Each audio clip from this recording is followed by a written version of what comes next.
Vou aqui, então, ler um texto que é o exemplo do pai. Numa tarde quente de feriado, o pai decidiu levar seus 2 filhos, de 7 e 5 anos, ao circo. Era a recompensa pelo bom aproveitamento escolar. Ao chegar à bilheteria, perguntou: "Olá, quanto custa a entrada?" O funcionário respondeu: R$ 30 para adultos e R$ 20 para crianças de 7 a 14 anos. Crianças até 6 anos não pagam. E o pai disse: "O menor tem 5 e o maior tem 7. Com um sorriso, o rapaz da bilheteria disse: "Se o senhor tivesse falado que o mais velho tinha 6 anos, eu não perceberia e poderia economizar R$ 20. Com serena sabedoria, o pai então lhe respondeu: "O senhor não saberia, mas eu saberia, e os garotos também.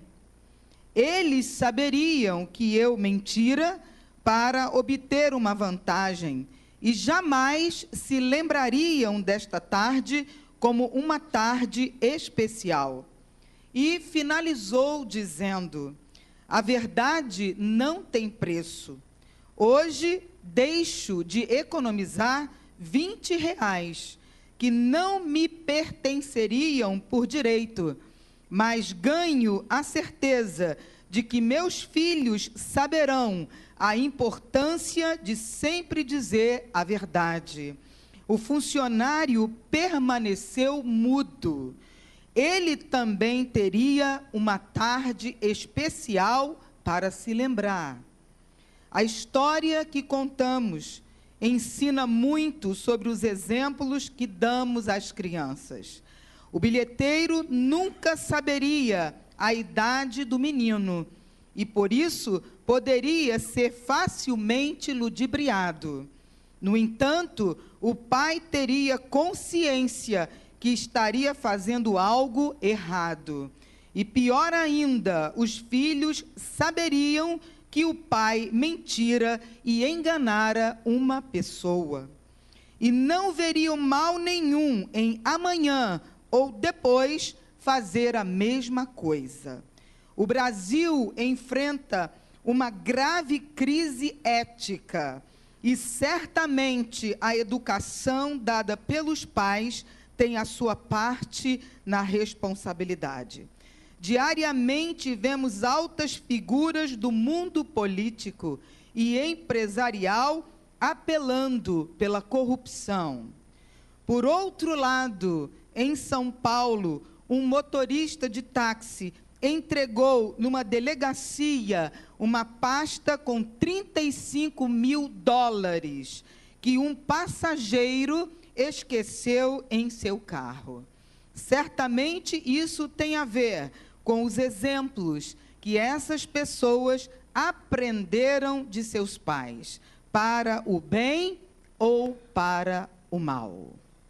Isso é para a nossa reflexão nesse dia separado para falarmos acerca de família. E o Senhor, assim que eu recebi o convite, já começo logo me preparando. Senhor, o que o Senhor deseja que seja tratado? E assim o Senhor colocou logo em meu coração: fale sobre exemplo. Então, estou aqui para falar sobre exemplo. E no seminário, eu venho já a semana passada e essa semana, o Senhor me tocando para falar sobre a questão do sumo sacerdote, aquilo que o Senhor exigia dele. E eu ia começar lendo lá em Mateus, mas vou preferir, então, fazer aqui como o Espírito Santo me colocou agora. Vamos ler inicialmente, lá em Êxodo. Depois nós vamos para o Evangelho segundo escreveu Mateus. E eu vou pedir, então, à igreja que se coloque em pé. Vamos ler, então, começar por Êxodo, segundo a orientação do Espírito Santo, capítulo 39. Vamos ler a partir do versículo 22 e vamos ler até o 26. me alegrei aqui por ver o irmão do falecido Reginaldo. Viu, amado? Fiquei muito feliz pela sua presença aqui. O amado irmão Reginaldo, ele morava em nosso coração. Meu esposo não se lembrou do irmão, mas eu me lembrei. Deus seja louvado pela sua vida. Então, livro de Êxodo, capítulo 39, versículo 22. E diz a palavra do Senhor: e fez-se o manto da estola de obra tecida, todo de azul. E a abertura do manto estava no meio dele, como abertura de cota de malha. Esta abertura tinha uma borda em volta, para que se não rompesse. E nas bordas do manto fizeram romãs de azul, púrpura e carmesim, de fio torcido. Fizeram também as campainhas de ouro puro, pondo as campainhas no meio das romãs, nas bordas do manto, ao redor, entre as romãs. Uma campainha e uma romã, outra campainha e outra romã, nas bordas do manto ao redor, para ministrar, como o Senhor ordenara a Moisés. Podem se assentar.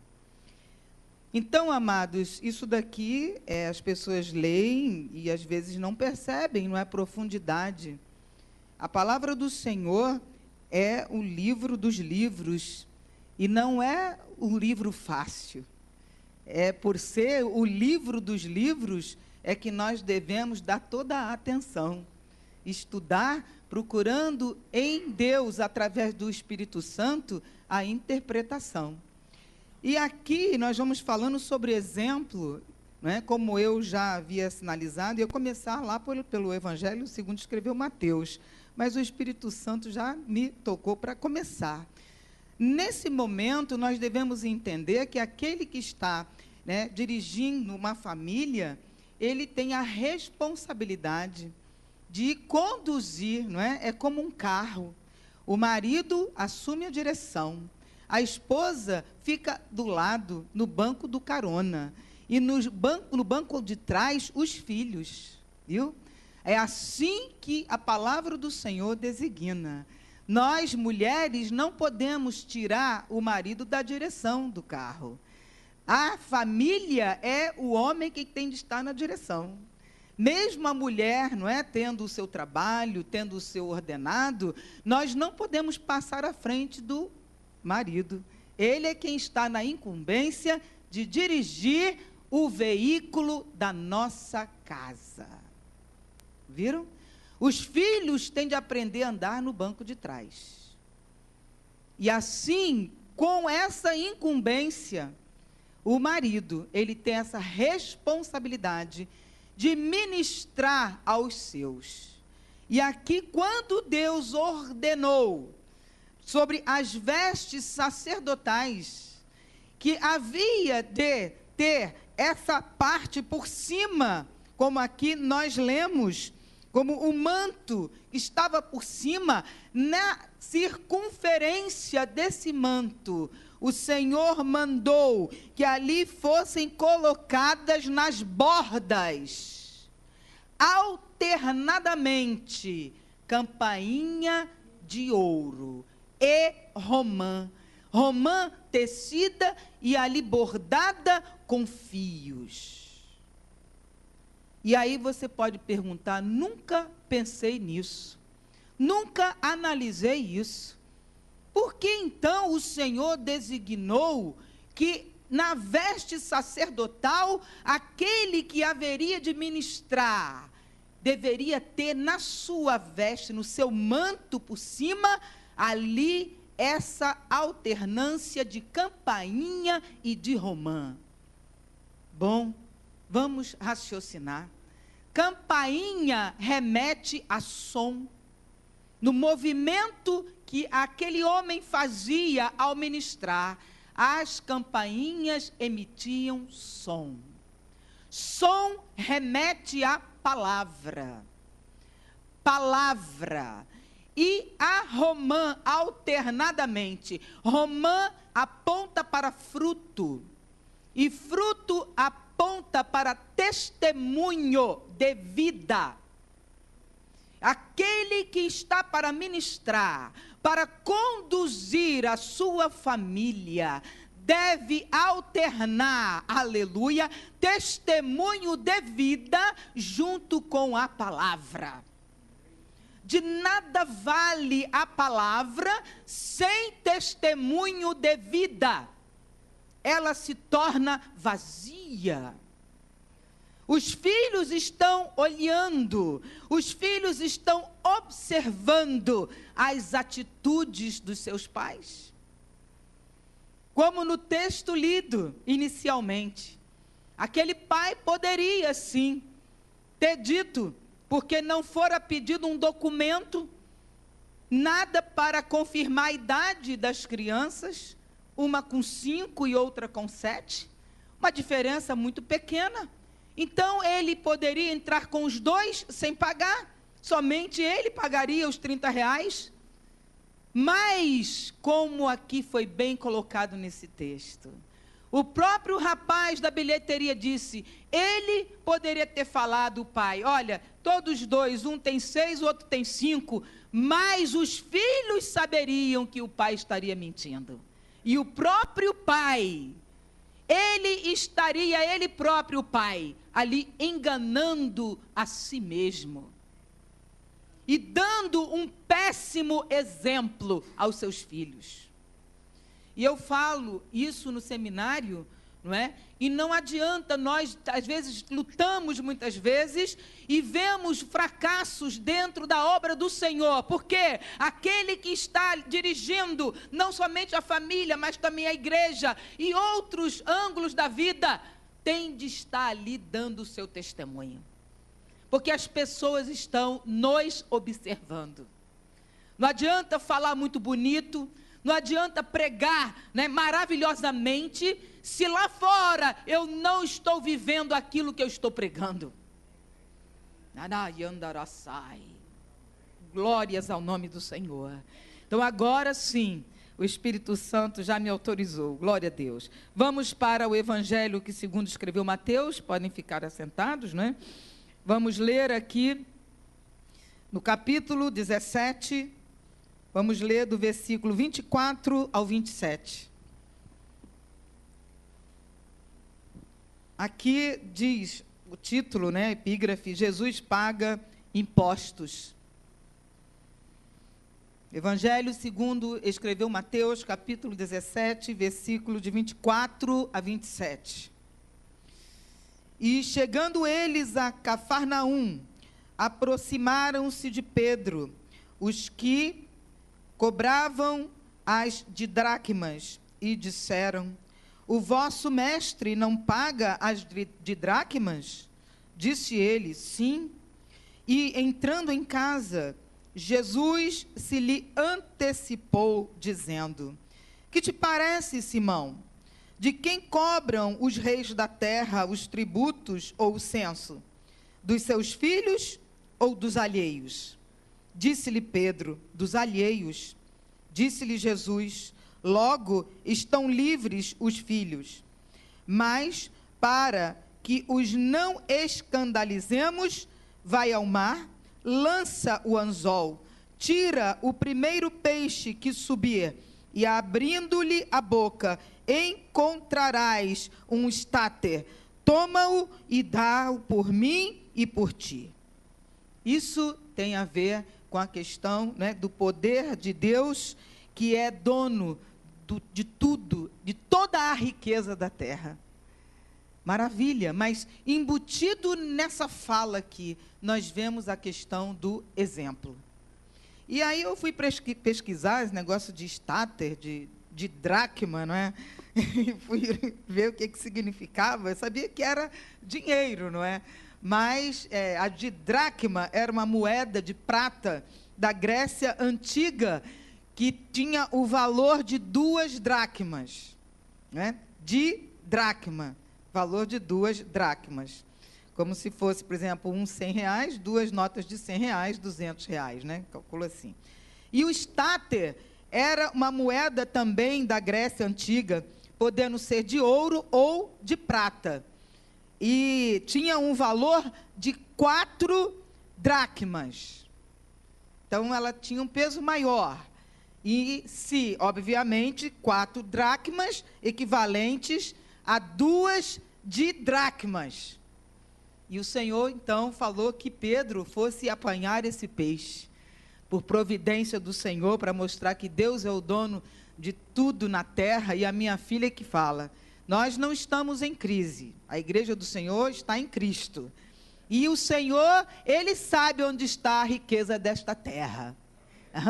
Se nós ficarmos atentos ao Senhor e obedecermos a Ele, aos seus estatutos e mandamentos, Ele vai nos levar para o lado onde tem um negócio lá, vai nos mandar lançar a rede do lado que tem peixe, né? Vai nos mandar pescar lá e vai ter o peixe, que na boca vai ter o estáter, que vale mais do que de dracma, que tem o dobro do valor praticamente.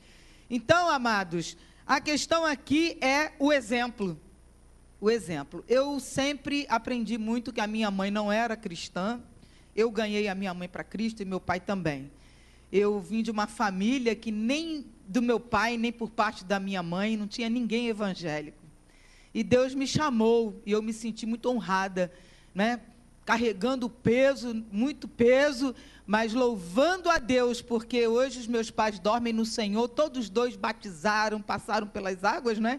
E confessando Jesus, e o Senhor os levou, e eu fiquei muito satisfeita, triste pela perda daqui, saudade que sempre fica, mas alegre, porque no dia do arrebatamento eu vou me encontrar com eles. Eles me geraram para essa vida, e eu os gerei para Cristo. Muito tremendo isso. Mas a minha mãe, mesmo não conhecendo Jesus, era uma mulher de um caráter tremendo, de uma personalidade muito marcante, uma mulher muito estudiosa, muito sábia. E eu aprendi muito com a minha mãe. Até hoje, a voz da minha mãe ecoa. Eu durmo e acordo com os ensinamentos dela. E ela dizia para mim, minha filha, mesa não é lugar de se sentar é lugar de se sentar a. E aí ela explicava, cada coisa tem a sua função. E eu me tornei professora e pude ver vários colegas meus, né, no ato da ministração das aulas, se assentando em cima de mesa. E aquilo me incomodava muito, até hoje me incomoda. E eu passei para minha filha, que é professora, e disse a ela, não aceite isso, isso é uma desonra. Porque a mesa não é lugar para se sentar em cima. Se sentar é se sentar em cima de. A mesa é para se sentar a cadeira se senta em cima. Cada coisa tem a sua função. Mas por que eu estou falando isso? Para aqui testificar acerca do exemplo. A minha mãe, nunca eu a vi assentada em cima de nenhuma mesa. O exemplo dela ficou notório para a minha vida. E eu hoje sigo essa trilha. Ensinei a minha filha, ensinei aos meus alunos, e eles entenderam isso. E eu louvo a Deus. Glórias ao Senhor. Nunca se sente em cima de uma mesa. Não é a função da mesa se assentar mas se assentar a. Glórias a Deus. Então, amados, aqui Jesus deixou um grande exemplo. Ele sendo o filho do Rei dos Reis. Ele não deveria pagar impostos ali acerca da questão do templo, não é? Porque aqui diz, os filhos do rei não pagavam o imposto, mas os alheios pagavam imposto. Mas aqui diz no versículo 27, mas para que não escandalizemos, vai ao mar, lança o anzol, tira o primeiro peixe que subir, e abrindo-lhe a boca, encontrarás um estáter, toma-o e dá-o por mim e por ti. Aleluia. Ele não era obrigado a pagar. mas ele deixou o exemplo. Dá a César o que é de César. Dá a Deus o que é de Deus, assim diz o Senhor. Devemos dar o exemplo na igreja, dentro de casa, aliás, a começar dentro de casa. Que a igreja começa dentro da nossa casa. É ali. E assim eu estou escrevendo outro livro, o 6º livro. E o Senhor me tem revelado algo muito tremendo. Eu já até preguei uma vez aqui sobre família e falei sobre Tiago, o irmão de Jesus, eu me lembro. E o Senhor tem me revelado muitas coisas acerca da vida de Jesus, sendo exemplo. Ele passou a maior parte da vida dentro da família, ali se apresentando, falando acerca das coisas do reino do Pai. Ah, irmã, mas isso não está escrito na Bíblia. Mas no Evangelho segundo escreveu João mesmo, lá no final, no capítulo último, lá está escrito: se todas as coisas que Jesus fez fossem registradas em livros, quantos livros então seriam editados? Então nós entendemos que Jesus, ele ficou 3 anos fazendo o seu ministério publicamente. Mas até 30 anos de vida, ele esteve se revelando aos seus. A igreja que começava ali, naquela família, e que ele teve outros irmãos. Embora haja muita discordância, dizendo que não, que Maria não teve outros filhos, que ela só teve Jesus, a Bíblia afirma que Jesus teve irmãos e irmãs. Glórias ao Senhor. E o Senhor tem me mostrado. Certa madrugada eu estava, assim dormindo, o Senhor me deu um momento que eu acordei e ali ele começou a palestrar comigo da perseguição que ele sofreu com o irmão dele, Tiago. Tiago perseguia Jesus. Tiago não acreditava que Jesus era o Messias, que Jesus era o enviado de Deus. E ele depois, lá na carta que escreve, a epístola de Tiago, ele fala a respeito da língua. Em nenhum outro livro da Bíblia você vai ver com tanta especificidade a fala acerca da língua. Um pequeno órgão que pode inflamar uma floresta, que pode contaminar todo o corpo, é a língua, porque ele escreveu com propriedade, Tiago, porque ele deve ter falado muita coisa a respeito de Jesus. Então, Jesus, ele procurou ser o exemplo dentro da própria casa, suportando espinhos que feriam os seus pés, mas ele continuou caminhando. Ele não pecou. Ele poderia ter falado muito a respeito dos seus irmãos, mas ele disse assim: o profeta não tem honra na sua própria terra, na sua casa, nem tampouco na sua parentela. Aí, quem tem ouvidos, ouça o que o Espírito diz à igreja. Ele deixou registrado isso. Às vezes pensamos: meu Deus, a minha família, eu estou sofrendo, porque eu quero ver os meus no caminho do Senhor. Mas que ministério espinhoso é esse, Ramandalabás? É espinhoso, meus amados. Mas o Senhor, Ele ama a família. Família nasceu no coração de Deus. E Ele chama sempre um, para intermédio daquele, ele trazer os demais.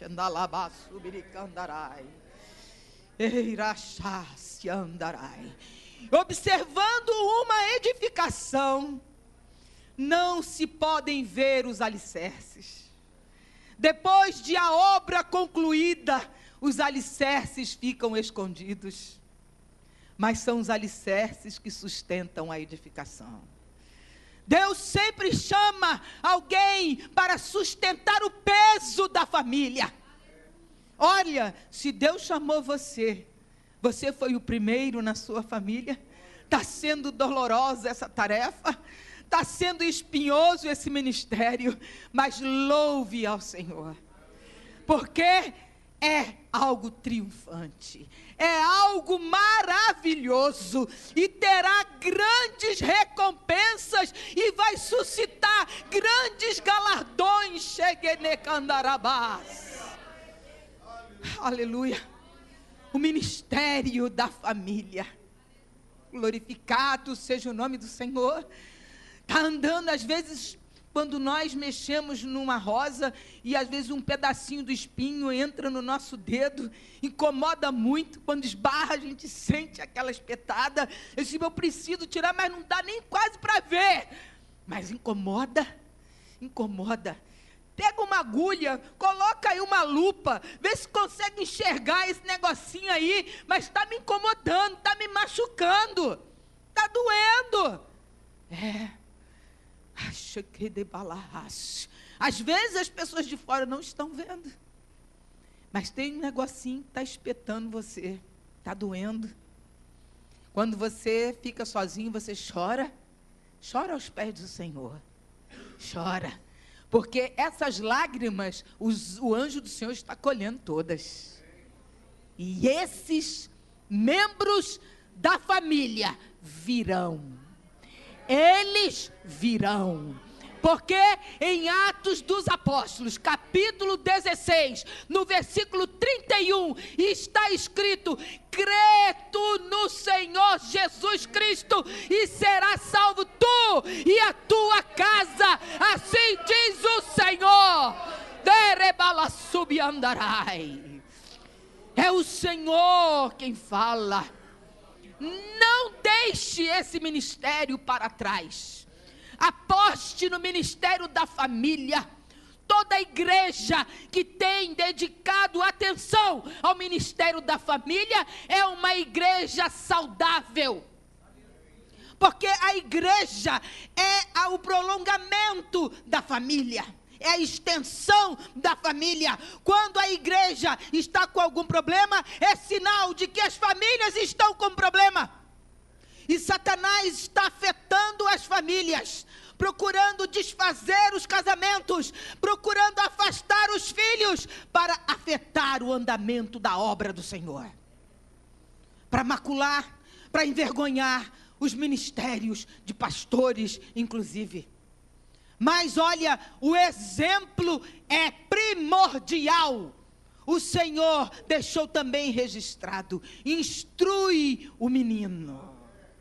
Nesse sentido é a criança. Instrui a criança no caminho em que deve andar. E ainda quando vier envelhecer, não se desviará dele. Não se desviará. Glórias a Deus, aleluia. Nós somos missionários. Cada um de nós é missionário. Em casa, missão no lar. É a missão em Jerusalém, é o primeiro núcleo, é a sua família. Não abandone isso, dê atenção à sua família, dedique jejum e oração, faça como Jó. Quando os seus filhos estiverem dormindo, ore e jejue, porventura eles podem ter pecado, Senhor. Faça confissão pelos pecados dos seus filhos.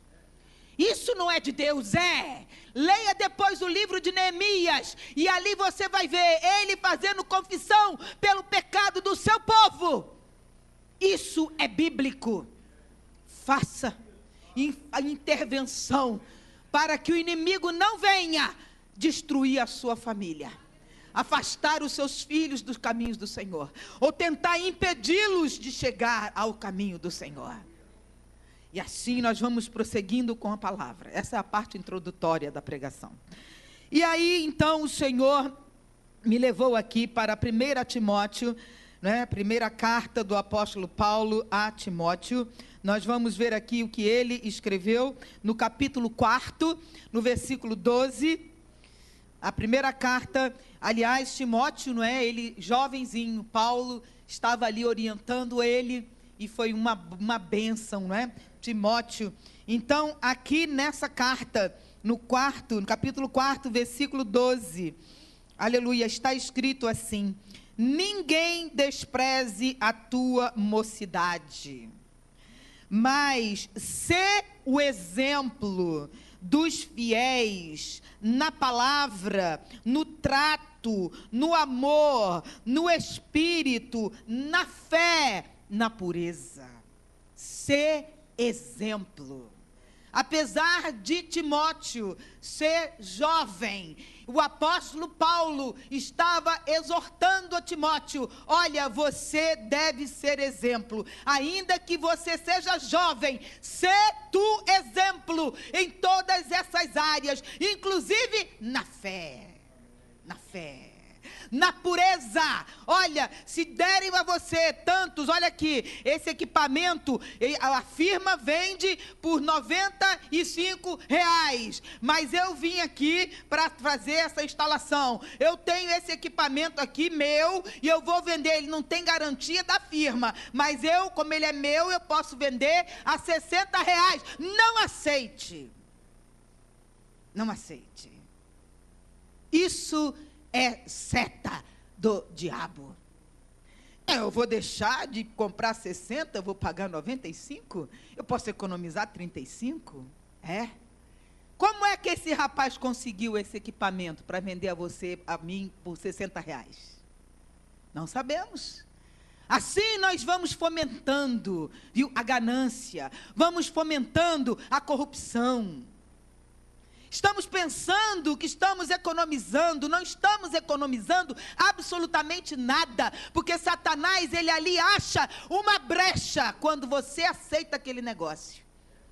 Você pensa que economizou 35, na semana seguinte alguém na sua família cai doente, você vai gastar 350 de remédio.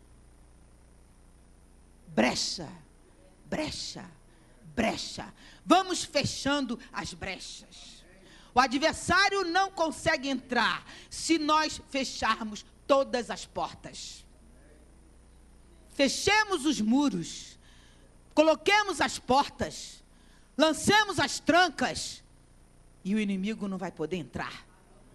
É assim, vamos garantindo, não é? A saúde nossa e da nossa família. Glórias a Deus. Sê tu exemplo, Timóteo.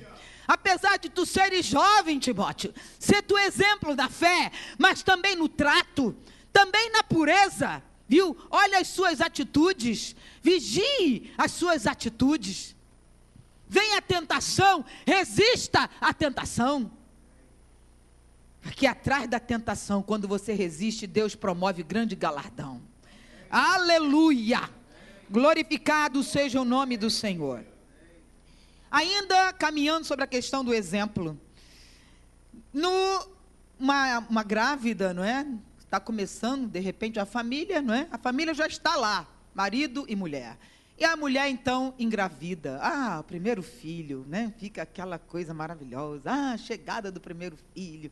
E a mulher se empolga e começa a preparar um enxoval. Tudo maravilhoso.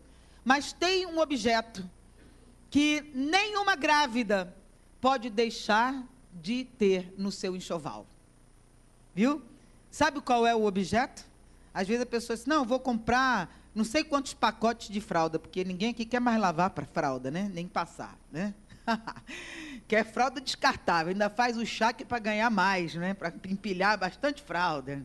É isso aí. No meu tempo eu era lavando mesmo, e eu ainda tentei pegar negócio de descartável, mas nenhum dos meus filhos se adaptaram com esse negócio. Mas, enfim, e compra muita coisa, enfeitezinho aqui, enfeite acolá, agora tem macacão do Brasil, tem macacão do São Paulo, macacão do Flamengo, né? E vai para a orientação dos times que os pais torcem. Mas tem um objeto que eu creio que as grávidas não dão importância. É o espelho. O espelho. Toda grávida deve se lembrar de ter um espelho no seu enxoval. Esse espelho vai mostrar. O espelho, ele não fala, mas o espelho mostra. tem uma eficácia tremenda. E os pais são espelhos vivos para os filhos.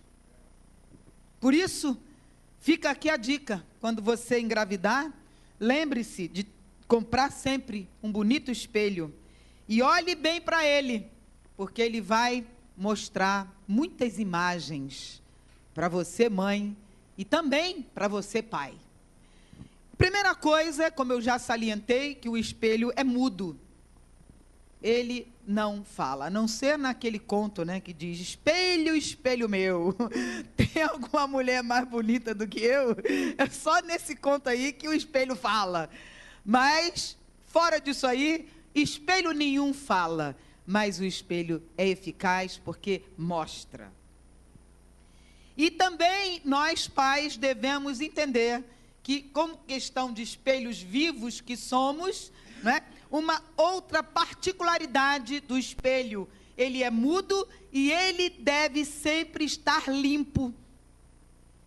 Se alguém gosta de tomar banho aqui muito quente, eu não tomo banho quente, eu só tomo banho frio. Lá em casa, até todo mundo, né, sempre ducha fria. No frio, no calor, sempre não tem a coisa do chuveiro quente. Agora há pouco a gente colocou no finalzinho lá embaixo, para a moça que faz fazer a limpeza, né, para se ela quiser. Mas a gente só toma banho frio.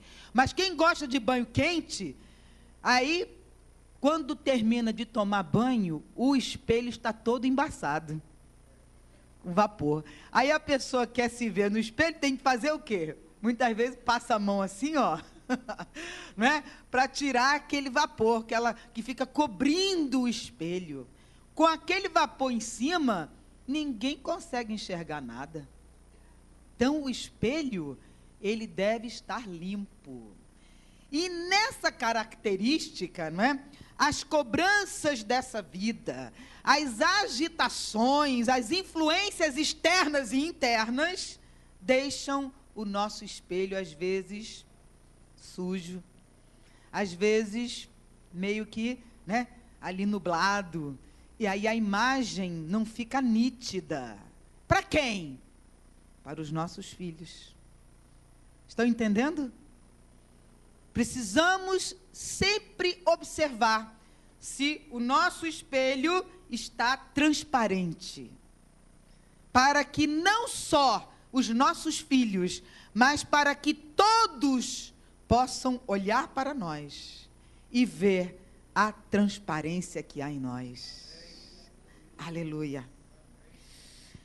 Qualquer um pode se limpar através da palavra.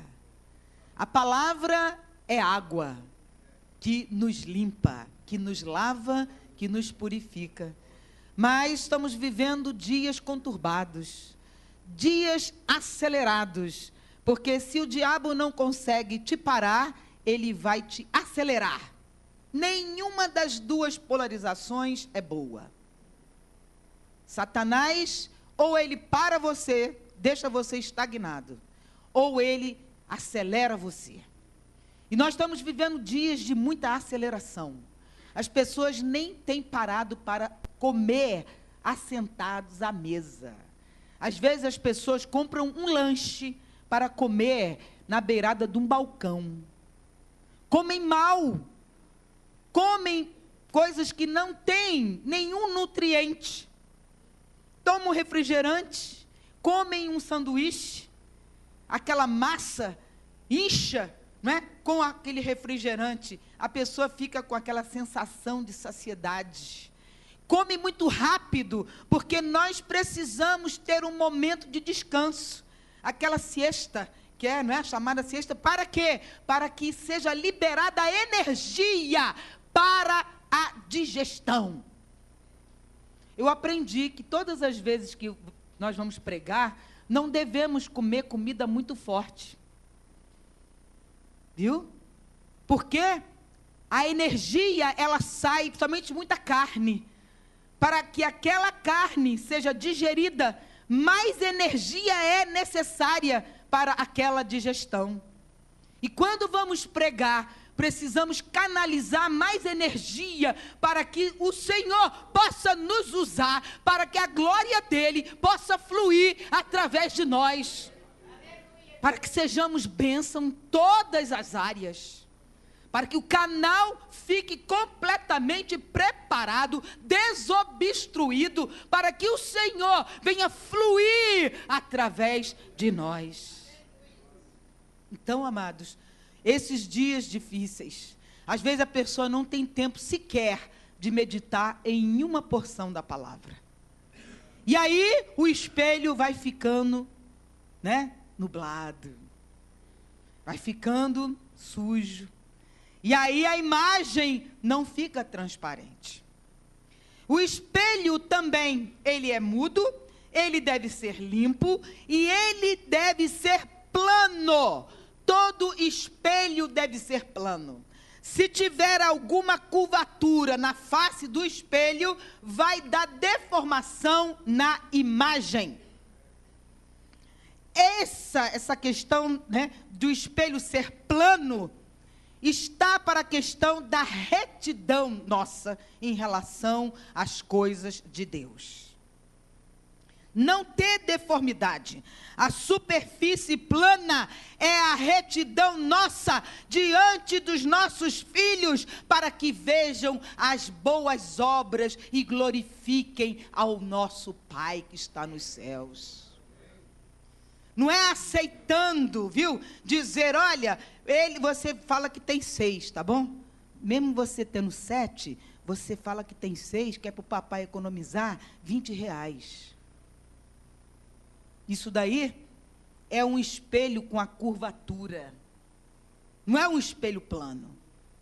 O espelho plano é dizer, olha, o meu filho mais velho tem 7.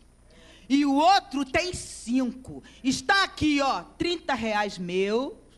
E R$20 desse aqui, que tem 7 anos. Está aqui, tem aqui, R$50. Esse aqui tem 5 anos. E aí, os 3 entram para ver o espetáculo do circo. Glórias ao Senhor por isso. O espelho mudo, ele mostra. O espelho limpo, transparente. Todos podem ver ali, aquela postura, caráter cristão. Exemplo, aleluia, tal como Jesus. O nosso modelo, o nosso arquétipo, o Senhor Jesus. O espelho também deve ser iluminado. Não adianta termos o espelho se não estiver iluminação sobre ele. Se você entrar no banheiro de noite e não acender a luz, de nada vai adiantar. Você pode até olhar para o espelho, mas está com sono ainda por cima, E sem luz, não. Mas os detalhes, contornos, tudo, maravilha, o cabelo e tal, tem que estar iluminado esse espelho. E nós sabemos que o nosso Deus, ele é o Pai das luzes. E que a palavra dele é luz para a nossa vida. Lâmpada para os meus pés é a tua palavra. E luz para os meus caminhos. Espelho deve ser iluminado. Quanto mais iluminado estiver o espelho, mais nítida a imagem aparecerá. Glórias ao Senhor. O que torna os pais mais iluminados é a comunhão com o Pai das luzes, através do seu amor, que o leva a agir com carinho, com honestidade e respeito. Glórias a Deus. E outra coisa para terminarmos, o espelho deve ser resguardado por dentro. Porque se você não cuidar, começam a aparecer algumas manchas atrás do espelho. Pode observar no seu espelho. Você precisa cuidar para que essas manchas não apareçam na parte de trás do espelho. Porque começa a afetar a parte da frente. E essas impurezas são coisas que às vezes nós temos lá dentro. E às vezes tentamos tentamos mostrar algo diferente, mas aquelas coisinhas estão lá, né? Às vezes o pai diz assim: olha, não quero que você fique vendo televisão até altas horas da noite, porque ali tem filmes que não são bons. Aí um belo dia a criança acorda, né? Ou então perdeu o sono até propositalmente, e vai ver, a luz está acesa, o pai está lá na sala assistindo filmes que não são condizentes. Aí a criança diz: ué, meu pai fala tal coisa para mim, mas ele está fazendo exatamente o contrário. São as manchazinhas que tem lá dentro. Não adianta dizermos para o nosso filho: olha, fumar faz mal à saúde. E ali, um belo dia às escondidas, de repente o filho chega e vê o pai com um cigarro nos dedos, fumando. Não adianta o pai ou a mãe dizer: olha, na hora de atravessar, observa a faixa de pedestre, só atravessa na faixa de pedestre. E aí um belo dia vai atravessar com a criança mesmo, e aí vai puxando a criança e tudo. Aí ele diz: mas pai, você não falou que era para atravessar na faixa do pedestre? Aqui não está, que está no meio dos carros. A criança está passando a revista. Olha as manchas aí atrás desse espelho, viu? Nós precisamos ter todo o cuidado. Por isso que no enxoval de uma mulher que está grávida, não deve faltar o espelho, para que tanto ela quanto o marido, não é? Eles observem a imagem que estão projetando, porque eles são certamente espelhos vivos para os filhos. E aqui eu vou terminar, não é, a pregação, porque o Senhor já me tocou. E eu, então, amados, trouxe aqui alguns livros, deixei ali na caixa, o irmão disse que depois vai, né? Já foi lá deixar lá. Então, esse aqui é o Apocalipse Desvelado, já está indo para a 4ª edição, se você tem interesse. Eu sei que aqui tem um que é bastante voltado para a área de escatologia, pastor Roberto Inácio, né? Deus tem nos orientado assim, dessa maneira, não é? E nós temos feito assim, porque nenhum dos meus livros o Senhor deixou que eu colocasse em nenhuma livraria. O Senhor falou que à medida que eu fosse pregar, que eu levasse meu material, e assim eu tenho obedecido. Esse foi o 2º livro que eu escrevi, o Entrelaçamento, já está na 2ª edição, não é? É um livro voltado para casais, de namorados, noivos, e também pessoas que estão aí na adolescência, querendo saber algumas coisas de sexo, não é? Porque tem um capítulo aqui que é sexualidade com responsabilidade. São 10 perguntas com respostas acerca do que é masturbação, do que é sexo anal, sexo oral, tudo bem explicado e tudo calçado com a palavra de Deus. Estamos vivendo dias que as pessoas dizem que o casal entre 4 paredes que decide o que vai fazer. Amados, nós somos templo do Espírito Santo. O nosso corpo tem de refletir a glória de Deus. E Deus, ele não tem 2 palavras, ele tem uma palavra. Nós precisamos santificar a nossa vida, porque sem santificação ninguém verá o Senhor. Então precisamos ter esse cuidado com o nosso casamento, até para que não venhamos dar brecha ao adversário, não é? Isso tudo eu esclareço nesse livro. Esse outro livro é o Descortinando o Tabernáculo. Aqui eu falo sobre a questão da campainha, das romãs, das vestes sacerdotais, dos objetos dentro do tabernáculo, como Deus orientou a Moisés. O Senhor me mostrou que a posição daqueles objetos formava exatamente a cruz. E ali tudo com a orientação da palavra do Senhor.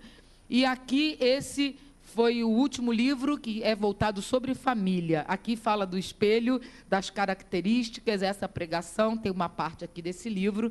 Se você está tendo dificuldades em relação à criação dos seus filhos, eu aconselho você a adquirir esse livro, buscando as coisas preciosas da natureza. Eu trouxe alguns exemplares. E esse aqui é o mistério, não é? Porque eu sou professora de inglês e dei aula na Estácio de Sá, na Veiga de Almeida, inglês aplicado à radiologia, e os alunos não conseguiam fazer a tradução dos textos, porque tinham muitos termos técnicos, e eles iam no dicionário comum e não encontravam. E aí, vendo a aflição dos alunos, eu desenvolvi esse negócio.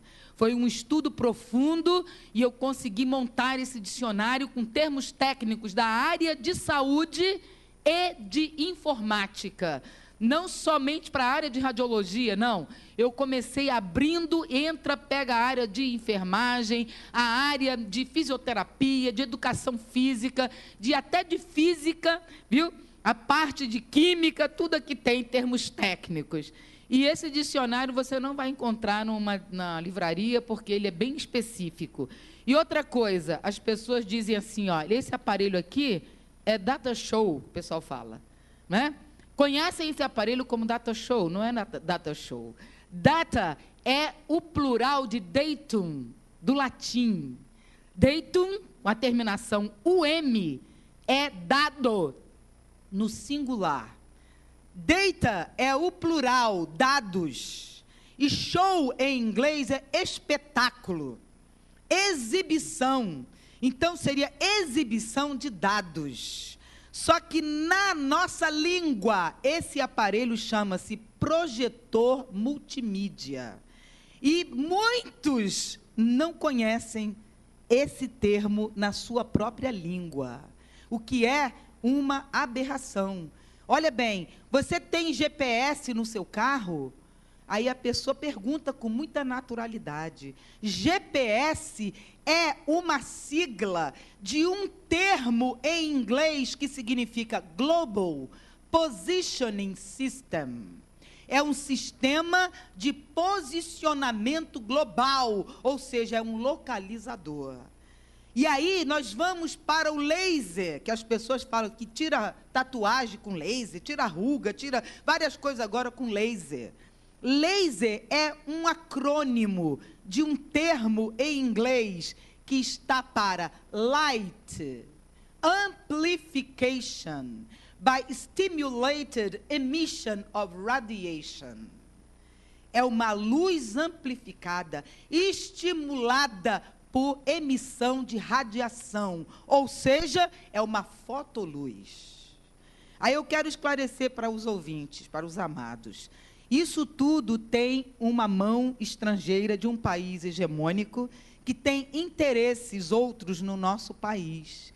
E a maneira de um país dominante dominar o outro que é mais fraco é enfraquecendo a língua, porque a língua marca a identidade de uma nação. E as pessoas preferem usar o inglês a usarem o próprio português, a sua língua, do país que você foi acolhido, que você nasceu. Valorizemos a nossa pátria. Eu sou professora de inglês, mas eu sou brasileira. Viu? Deixam de colocar um intervalo para o café e colocam ali um break, um coffee break, não é? Ainda falam com a boca toda cheia, um coffee break. Nós vamos fazer uma semana, vai ter um workshop. Por que não põe uma oficina de dança, uma oficina de alguma coisa? Tem que ser workshop, não é? É e-mail, eu risco, quando tem uma ficha e coloco lá e-mail, eu risco e ponho end.elet. É o endereço eletrônico. Eu estou no Brasil, não estou nos Estados Unidos. Valorizemos o nosso Brasil. Porque muitos saem daqui para tentar a vida lá, como a minha mãe dizia, e lá vão fazer os serviços mais subalternos. Talabaracandarai. Desfazendo do nosso país, e o Senhor não se agrada, porque Ele está vendo, cada pessoa Ele colocou no lugar certo. Nada impede de você de repente ter um negócio, um mistério, Deus movimenta você para outro lugar. Mas olha, vamos valorizar o lugar onde Deus nos plantou, assim diz o Senhor, e glorificado e exaltado seja o nosso Deus. Aleluia, eu agradeço essa rica oportunidade em nome de Jesus.